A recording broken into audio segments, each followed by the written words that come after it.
Scott and I are out for our evening drive, and this is something new going on here. We'll keep looking for the signs. They're putting a new roadbed in. That's a wide roadbed, honey, like a shopping mall or something. This is just not far from our house. And I'm going to show you this is the big tennis spot. What do they call it? Tennis clubhouse?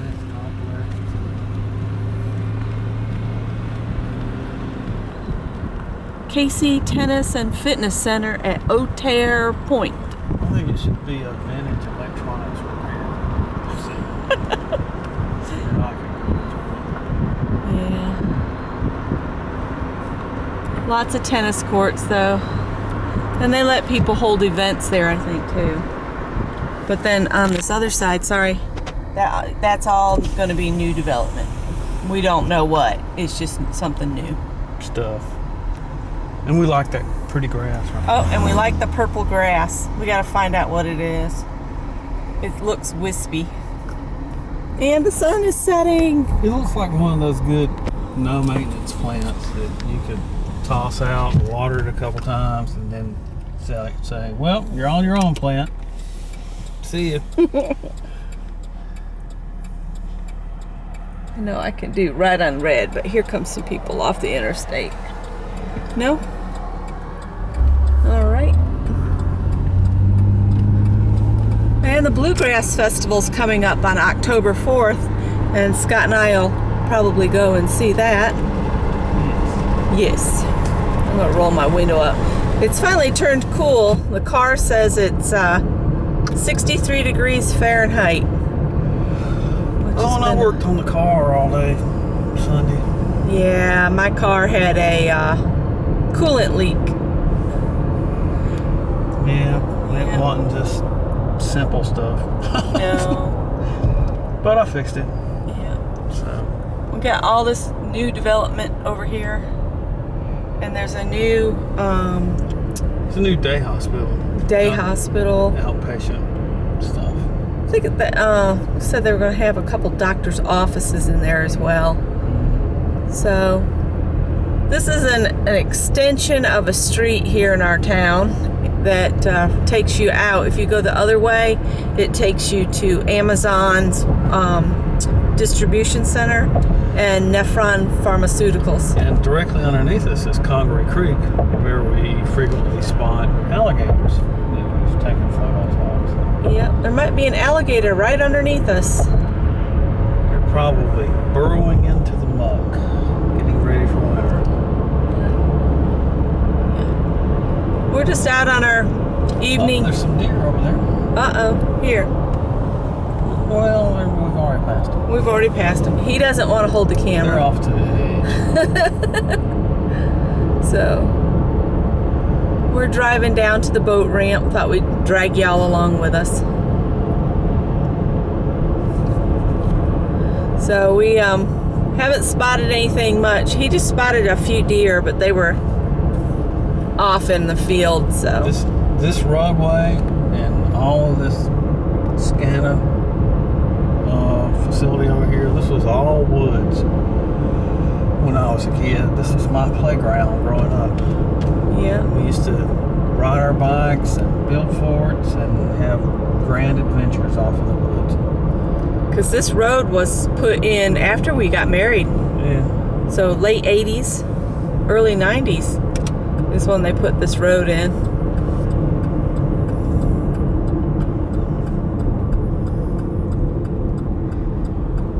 And that's this. I was working at Bose when they put this in. Yeah.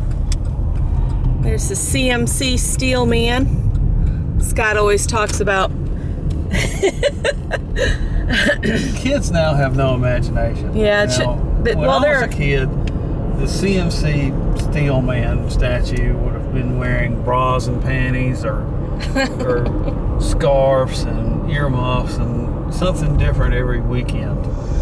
And I just think the kids are all sitting in playing video games and goofing around on the computer because they're not out having good wholesome fun like I would have. Well, another thing about kids now, they don't know how to communicate to each other. There are actually, you can take a college course at the university on how to communicate with someone sitting next to you and not using your phone. You know, like in person. You know, like with your voice and body language. They don't understand how to read somebody's body language or interpret expressions. It's horrible. I think it's horrible. I mean, I love that the internet's around, that we're connecting with people around the world, but these kids that can't communicate, how will they ever have a lasting relationship? You can't have a lasting relationship in 10-second text messages. It doesn't work that way. And you know, I use the internet for so much more than just a social media outlet. Like, I helped a gentleman in New Zealand troubleshoot his radio arm saw all the way here in the United States. And using his description of the circuit and what I knew about it, I actually drew him a schematic and emailed it to him. So, I mean, I just thought that was wonderful, that kind of collaboration with someone on the other side of the world. It is. I thought that was much better than sharing Ice Bucket Challenge videos on Facebook and stuff. Not that Ice Bucket Challenge wasn't a good charity. It was a good charity, but I think people got really crazy about it. And I mean, people died doing that stupid thing. There she is. Hey, see if sweetie. I can zoom in before she takes off. Zoom, zoom. There's a deer. That's as close as the camera will let us get. Trying to watch in the rear view. She's not going to take her eyes off of us. She's No. going to make sure that we're not a threat. She's a real pretty baby. It is hunting season. It is hunting It's season. deer season. It's not doe season yet. It's deer season. Well, we won't see a buck then at all. No. Oh, there's movement farther over.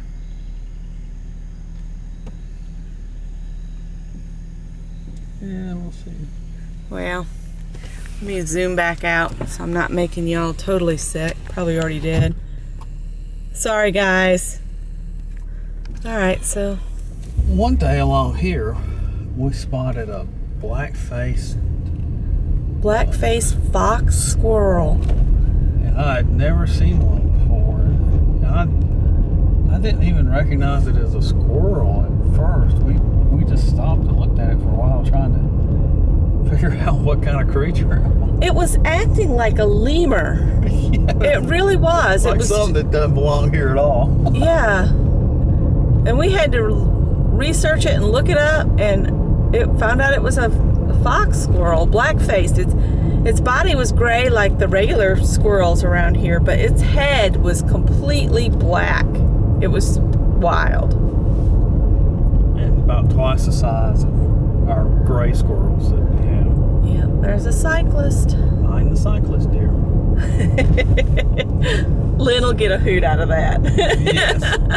Hyacinth was always telling Richard, mind the cyclist, dear.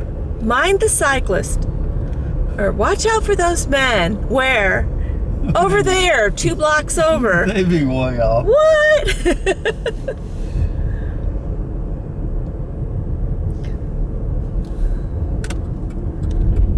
So I know y'all are probably sick of going to the boat ramp with us, but every trip's a different story. I think what we might have to do is one Saturday or Sunday make our photography trip down here where we walk along the ditches and take pictures of interesting plants and insects that we spot.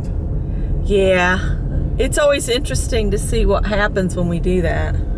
As people stop, are y'all broke down? Oh, are you lost? But I found we took so many cool pictures. We really did.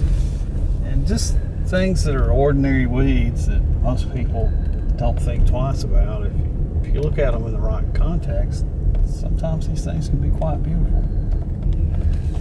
Well, I guess the guys that would normally be in boats are saving their funds for bullets right now so they can go shoot deer. They gotta have some money for buckshot. Yeah. I got some dove shot for that little 20 gauge. I don't think that'll take a deer down, babe. No, well, take dove then. Should I decide to take a dove? Well, we're not much for hunting. No, I'd rather take pictures. It's just not us. I guess I could if I had to. Well, I guess if it was a survival thing. I mean, you know, I grew up on a dairy farm and we did chickens and pigs and cows, and they were shot and butchered and put up. I mean, that's how we ate. But that's been 30 years since I lived like that or more. I could do chicken. Chicken's tasty. Or fish. Yeah. I don't know if I could kill a pig. Pigs are pretty smart. Yeah. And they bond with their caregiver. That'd be like killing your buddy, your pet. That's why you name them things like bacon and hamburger. Cutlet. Pork loin. All right, I'm going to let you guys go because we're just getting silly now. All right. All right, bye.